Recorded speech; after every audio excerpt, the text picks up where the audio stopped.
सबसे पहले बात रूस की होगी। रूस और यूक्रेन के बीच में जारी जंग अब एक ऐसे खतरनाक और सनसनीखेज मोड़ पर पहुंच चुकी है जहां मैदान में टैंक कम और आसमान में मौत के ड्रोन ज्यादा नजर आ रहे हैं। ये युद्ध अब सिर्फ गोलियों और मिसाइलों का नहीं रहा है, बल्कि तकनीक, रणनीति और तबाही के उस नए युग में दाखिल हो चुका है जिसे दुनिया ड्रोन वॉर के नाम से जानती है। और यही ड्रोन अब रूस की नींद उड़ाने का सबसे बड़ा हथियार यूक्रेन के लिए बन चुका है। ताजा रिपोर्ट्स और सुरक्षा आंकड़ों के मुताबिक यूक्रेन ने रूस के भीतर गहराई तक घुसकर अब तक 400 से अधिक ड्रोन अटैक किए हैं, मतलब ड्रोन हमलों को अंजाम किया है। और देखिए, ये कोई साधारण हमला नहीं है, बल्कि ये सुनियोजित तरीके से किए गए हाई प्रिसीजन स्ट्राइक्स हैं, जिसका सीधा निशाना रूस की आर्थिक रीढ़ यानी कि तेल रिफाइनरीज, रूस की ऊर्जा प्लांट और रूस के लॉजिस्टिक्स नेटवर्क टारगेट पर थे। मॉस्को के पास स्थित कापोत्या रिफाइनरी में, वहां से लेकर दरअसल कास्त्रोडार, रोस्तोवा और यहां तक कि दूर दराज औद्योगिक इलाकों तक धमाकों और आग की लपटों की तस्वीरें सामने आई हैं। इसने पूरे रूस में हड़कंप मचा दिया है।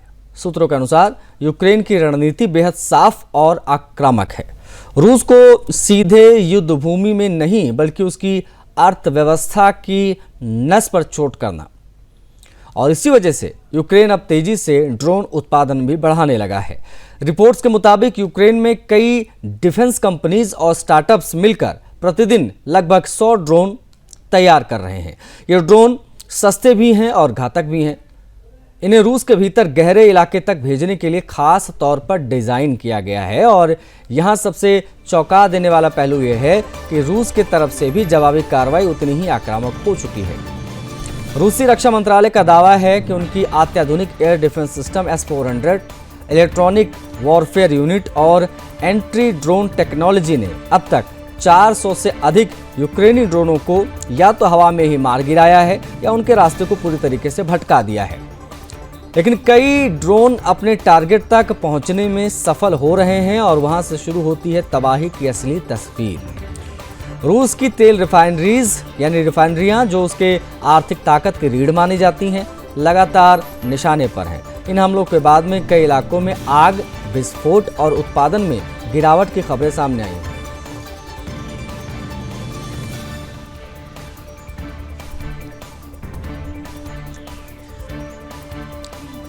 ईंधन सप्लाई पर दबाव बढ़ गया है और कुछ क्षेत्रों में स्थानीय स्तर पर ईंधन संकट जैसी स्थिति बनती जा रही है। रक्षा विश्लेषकों का कहना है कि यूक्रेन द्वारा छोड़े गए कुल ड्रोनों में सिर्फ लगभग 10% ही अपने सटीक लक्ष्य तक पहुंच पा रहे हैं। लेकिन यही 10% रूस के लिए गेम चेंजर साबित हो सकते हैं, क्योंकि ये हमले सीधे उसकी ऊर्जा व्यवस्था वार कर रहे हैं, जो कभी किसी भी देश की सबसे संवेदनशील नस मानी जाती है। कहानी सिर्फ सैन्य ताकत की नहीं रही है, बल्कि तकनीकी बनाम तकनीक की जंग है। रूस की दुनिया की सबसे मजबूत मानी जाने वाली एयर डिफेंस प्रणाली भी इन छोटे, सस्ते लेकिन बेहद स्मार्ट ड्रोन हमलों को पूरी तरीके से रोक पाने में संघर्ष कर रही है। कई विशेषज्ञ इसे आधुनिक युद्ध का सबसे बड़ा बदलाव बता रहे हैं, जहां बड़े हथियारों की जगह आप छोटे लेकिन सटीक ड्रोन युद्ध का भविष्य तय कर रहे हैं। यूक्रेन के लिए रणनीति low cost high impact warfare बन चुकी है, यानी कम खर्चा में ज्यादा नुकसान सामने वाले देश का। रूस के लिए ये एक ऐसे सिरदर्द के तौर पर है जिसका हल केवल सैन्य ताकत से ही निकाल पाना आसान नहीं दिख रहा है। स्थिति इतनी गंभीर है कि कई इलाकों में नागरिकों ने डर और दहशत का माहौल देखा गया। रात के समय आसमान में उड़ते ड्रोन, अचानक धमाके, जलती हुई रिफाइनरीज अब एक आम दृश्य बन चुका है। और सिर्फ युद्ध नहीं, बल्कि एक मनोवैज्ञानिक दबाव भी रूस की जनता और प्रशासन दोनों पर असर डाल रहा है। देखिए, विशेषज्ञों का मानना है कि अगर ये ड्रोन युद्ध इसी तरीके से जारी रहा तो आने वाले समय में ये सिर्फ रूस यूक्रेन तक सीमित नहीं रहेगा, बल्कि पूरी दुनिया के सैन्य संतुलन को बदल सकता है। क्योंकि अब युद्ध जीतने के लिए सिर्फ बड़ी सेना नहीं, बल्कि स्मार्ट तकनीक, सटीक डेटा, सस्ते लेकिन घातक हथियारों की जरूरत होगी। कुल मिलाकर रूस यूक्रेन युद्ध अब एक नए युग में प्रवेश कर चुका है, जहां आसमान में उड़ते ड्रोन हथियार नहीं बल्कि एक वैश्विक युद्ध सिद्धांत की शुरुआत के तौर पर देखे जाने लगे हैं। और सबसे बड़ा सवाल यह है कि क्या दुनिया इस ड्रोन वॉर युग के लिए तैयार है, या फिर आने वाले समय में ऐसी तबाही हम और बड़े पैमाने पर बढ़ता हुआ इसे देखेंगे।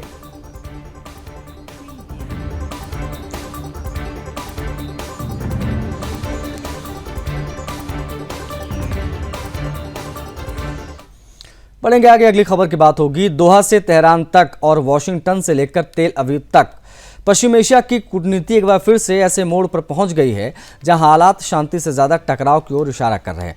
अमेरिका और ईरान के बीच चल रही संभावित वार्ता अब लगभग ठप हो चुकी है और इसी के साथ एक बार फिर से पूरे क्षेत्र में तनाव, पूरे क्षेत्र में अनिश्चितता और युद्ध जैसी आशंकाओं का माहौल गहरा गया है।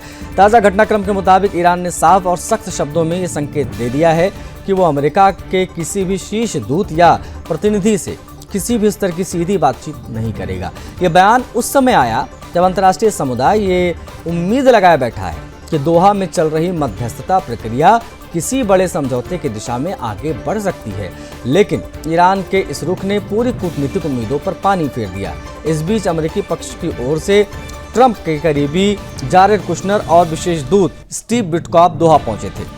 मकसद था कि कतर की मध्यस्थता में ईरान और अमेरिका को एक बार फिर से बातचीत की मेज पर लेकर आया जाए, लेकिन हालात वहां भी बदलते नजर आए। ईरान और कतर दोनों की ओर से साफ कर दिया गया कि फिलहाल कोई सीधी उच्च स्तरीय वार्ता नहीं तय की गई है। कतर ने इस पूरे कूटनीतिक संकट में मध्यस्थ की भूमिका निभाने की कोशिश की। वहां के प्रधानमंत्री शेख मोहम्मद बिन अब्दुल रहमान अल थानी, इन्होंने अमेरिकी प्रतिनिधियों से मुलाकात की थी, लेकिन ईरानी पक्ष की गैर मौजूदगी ने इस पूरी प्रक्रिया को ठंडे बस्ते में डाल दिया।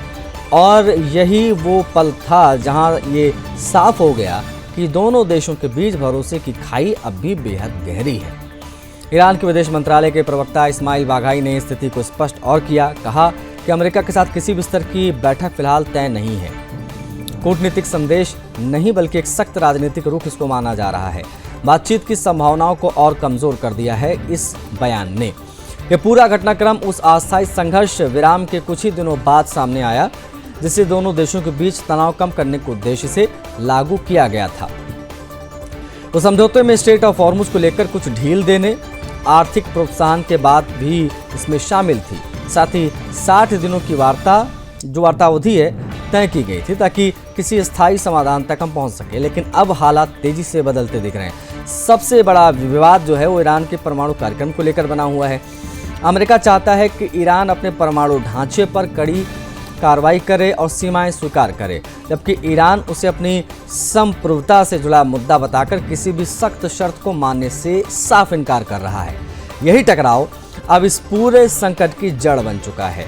इस बीच अंतर्राष्ट्रीय स्तर पर तनाव और बढ़ने की खबरें भी सामने आ रही हैं। अमेरिकी प्रशासन की ओर से संकेत दिए गए हैं कि अगर कूटनीतिक विफल होती है ये कूटनीति तो सैन्य विकल्पों पर भी विचार करेंगे। रिपोर्ट्स के अनुसार ट्रंप ने रक्षा मंत्री और शीर्ष सैन्य अधिकारियों के साथ संभावित कार्रवाई पर बात भी की है। हालांकि अंतिम निर्णय अभी रोक दिया गया है। अब इस पूरे घटनाक्रम का सबसे संवेदनशील और खतरनाक हिस्सा बन चुका है स्ट्रेट ऑफ हॉर्मुज।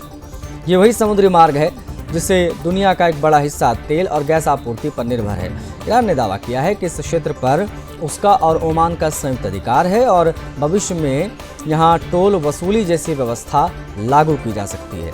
इस दावे ने वैश्विक ऊर्जा बाजारों में चिंता और बढ़ा दी है। हालांकि फिलहाल कच्चे तेल की कीमतों में बड़ी उछाल नहीं देखी गई है, लेकिन विशेषज्ञों का कहना है कि ये स्थिरता बहुत नाजुक है। अगर ये तनाव आगे बढ़ा तो अंतर्राष्ट्रीय बाजार में तेल और गैस की कीमतें फिर से बढ़ेंगी और इसका सीधा असर वैश्विक महंगाई पर पड़ेगा। अमेरिका ने ईरान के इस दावे को सिरे से खारिज भी किया, कहा कि अंतर्राष्ट्रीय समुद्री मार्ग किसी एक देश के नियंत्रण में नहीं हो सकते और इन्हें वैश्विक व्यापार के लिए खुला रखना अनिवार्य है। संयुक्त राष्ट्र की रिपोर्ट भी इस स्थिति को स्पष्ट चेतावनी के तौर पर कह चुकी है कि अगर पश्चिम एशिया में तनाव और बढ़ता है तो उसका सबसे ज़्यादा असर कमज़ोर अर्थव्यवस्था वाले देशों पर पड़ेगा, खासकर ईंधन और खाद्य कीमतों में भारी उछाल की वजह से। देखिए, अब इस पूरे घटनाक्रम ने अमेरिका ईरान संबंधों को एक बार फिर से उस नाजुक मोड़ पर लाकर छोड़ दिया है जहां एक तरफ बातचीत की खिड़की अभी पूरी तरीके से बंद भी नहीं हुई है, लेकिन दूसरी तरफ टकराव की आहट तेज हो रही है। कुल मिलाकर दोहा से तेहरान तक की ये खामोशी कूटनीति अब दुनिया को ये संदेश दे रही है कि पश्चिम एशिया एक बार फिर से बड़े भू राजनीतिक संकट की ओर बढ़ चुका है। पूरे मध्य पूर्व की राजनीति में एक बार फिर से तनाव की आग भड़क गई है। इजराइल और फिलिस्तीन के बीच पहले से ही चले आ रहे विवाद में अब प्राचीन पुरातत्व स्थलों पर भी नियंत्रण को लेकर एक नया और बेहद संवेदनशील मोर्चा खुला है। इसी फैसले ने क्षेत्र में राजनीतिक टकराव और ज्यादा गहरा कर दिया है। ताजा घटनाक्रम के मुताबिक इजरायली संसद में एक नया बिल पेश किया गया, जिसके तहत वेस्ट बैंक के उस ऐतिहासिक और पुरातत्व स्थल पर नागरिक प्रशासनिक नियंत्रण बढ़ाने की बात कही गई जो अब तक फिलिस्तीन स्वायत्तता के तहत आते थे। इस प्रस्ताव में रोमन, बीजेंटाइन और क्रूसेडर काल के प्राचीन अवशेषों का भी जिक्र है, जिन्हें अब इजराइल के हेरिटेज मंत्रालय के अधीन लाने की योजना बताई जा रही है। यही वो कदम है जिसने पूरे विवाद को एक नए स्तर पर पहुंचा दिया है। फिलिस्तीनी पक्ष ने इसे सीधे तौर पर धीमी कब्जे की रणनीति बताया है और आरोप लगाया है कि ये फैसला वेस्ट बैंक के संभावित विलय की दिशा में उठाया गया एक बड़ा राजनीतिक संकेत है। फिलिस्तीनी नेतृत्व का कहना है कि ये सिर्फ पुरातत्व या संरक्षण का मुद्दा नहीं है, बल्कि जमीन पर नियंत्रण और राजनीतिक अधिकारों को कमजोर करने की कोशिश है। फिलिस्तीनी पर्यटन मंत्रालय ने भी इस फैसले पर कड़ा विरोध जताया है। उनका कहना है कि इससे न सिर्फ ऐतिहासिक स्थलों का प्रबंधन प्रभावित होगा, बल्कि स्थानीय अर्थव्यवस्था पर भी गहरा असर पड़ेगा। खासकर पर्यटन, कृषि और ग्रामीण जीवन पर इसका सीधा दबाव देखा जा सकता है। मंत्रालय का दावा है कि वेस्ट बैंक में हजारों परिवार पर्यटन और जैतून की खेती पर निर्भर हैं, जो इस फैसले से गंभीर रूप से प्रभावित हो सकते हैं। इस पूरे विवाद का सबसे संवेदनशील केंद्र सेबस्टिया क्षेत्र बताया जा रहा है। ये वही इलाका है जहां प्राचीन खंडहर मौजूद हैं और उनके आसपास फिलिस्तीनी आबादी वर्षों से रह रही है। स्थानीय रिपोर्ट के अनुसार इस फैसले से करीब 18,000 डोनम जमीन और हजारों जैतून के पेड़ प्रभावित हो सकते हैं। ग्रामीण अर्थव्यवस्था पर सीधा और बड़ा असर पड़ सकता है। दूसरी तरफ इजराइल इस पूरे विवाद का बचाव कर रहा है। इजरायली अधिकारियों और सांसदों का कहना है कि इस बिल का मकसद किसी भी तरीके का राजनीतिक कब्जा या सीमा परिवर्तन नहीं है। उसका उद्देश्य इन ऐतिहासिक स्थलों की सुरक्षा, संरक्षण और बेहतर प्रबंधन है। तर्क है कि ये क्षेत्र यहूदी सभ्यता और बाइबिलिक इतिहास से गहराई से जुड़ा हुआ है, इसलिए इसका संरक्षण बेहद जरूरी है। इजरायली पक्ष ये भी दावा कर रहे हैं कि इस कानून से वेस्ट बैंक की कानूनी और राजनीतिक स्थिति में कोई बदलाव नहीं होगा। ये केवल प्रशासनिक सुधार है, न कि किसी तरीके का कोई क्षेत्रीय विस्तार। लेकिन इसके बावजूद फिलिस्तीनी पक्ष और कई अंतर्राष्ट्रीय पर्यवेक्षक इस दावे से सहमत नहीं दिखते हैं, इसलिए ये बहुत महत्वपूर्ण हो जाता है। बहुत नाजुक है ये पूरा का पूरा मामला। अंतर्राष्ट्रीय स्तर पर भी इस मुद्दे को लेकर नजरें टिकी हुई हैं। कई विश्लेषक कह रहे हैं कि यह विवाद केवल पुरातत्व और सांस्कृतिक धरोहर तक सीमित नहीं रहेगा। इसके पीछे गहरा राजनीतिक और रणनीतिक नियंत्रण का सवाल है और यही वजह है कि एक नए तरह के भू राजनीतिक टकराव के रूप में इसे देखा जा रहा है। संवेदनशील क्षेत्र इसे माना जा रहा है। बता आपको ये भी दें कि फिलहाल दोनों पक्ष अपने अपने रुख पर अड़े हुए हैं। इजराइल इसे ऐतिहासिक संरक्षण का कदम बता रहा है, जबकि फिलिस्तीन इसे जमीन पर धीरे धीरे नियंत्रण बढ़ाने की रणनीति का हिस्सा मानता है और इससे टकराव ने पूरे क्षेत्र को एक बार फिर से अनिश्चितता और तनाव के माहौल में ढकेल दिया है। ये अब सीधे सीधे राजनीतिक संप्रभुता, क्षेत्रीय अधिकार और अंतर्राष्ट्रीय कूटनीति का एक बड़ा विस्फोटक मामला बन चुका है और आने वाले दिनों में इस प्रकार वैश्विक प्रतिक्रियाएं और भी तेजी से दिख सकती हैं।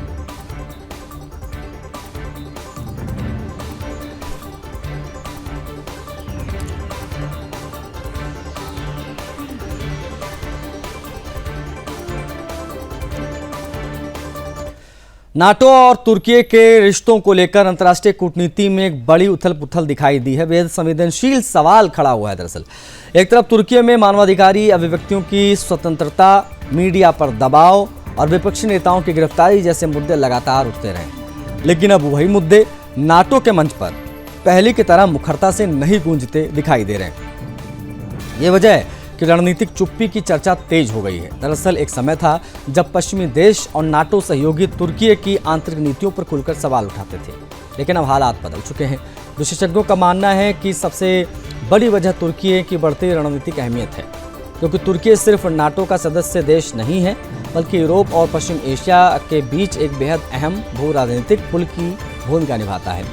रूस यूक्रेन युद्ध के बाद में ये भूमिका और भी महत्वपूर्ण हो गई है काला सागर क्षेत्र की सुरक्षा, ऊर्जा आपूर्ति मार्ग और क्षेत्रीय सैन्य संतुलन में तुर्की की भूमिका ने उसे नाटो के लिए एक अनिवार्य साझेदार बना दिया है और यही कारण है कि पश्चिमी देश उसके खिलाफ खुलकर कड़े बयान देने से बचते नजर आ रहे हैं। हालांकि दूसरी तरफ मानवाधिकार संगठनों का आरोप है कि तुर्की में पिछले कुछ वर्षों में प्रेस की स्वतंत्रता पर दबाव, न्यायिक संस्थाओं की स्वायत्तता पर सवाल और राजनीतिक विरोधियों पर कार्रवाई के मामले बढ़े हैं। लेकिन इसके बावजूद अंतर्राष्ट्रीय मंचों पर पहले जैसी तीखी प्रतिक्रिया नहीं दिख रही है। स्थिति अब एक नए विवाद को जन्म दे रही है। कूटनीतिक विश्लेषकों का कहना है कि पश्चिमी देश अब मानवाधिकार की तुलना में रणनीतिक और सुरक्षा हितों को प्राथमिकता देने लगे हैं और यही बदलाव अंतर्राष्ट्रीय राजनीति में डबल स्टैंडर्ड की बहस को तेज करता है। तुर्की सरकार का वर्जन है कि सभी कदम राष्ट्रीय सुरक्षा और आतंकवाद विरोधी कानूनों के तहत उठाए जाते हैं और इसमें किसी प्रकार का कोई राजनीतिक दमन नहीं है। लेकिन आलोचक इस तर्क से सहमत हैं नहीं। कुल मिलाकर नाटो और तुर्की के रिश्तों में रणनीतिक संतुलन अब एक ऐसे कूटनीतिक हकीकत के तौर पर दिखने लगा है और सबसे बड़ा सवाल ये है कि क्या वैश्विक राजनीति में अब सिद्धांतों से ज्यादा रणनीति हावी हो चुकी है।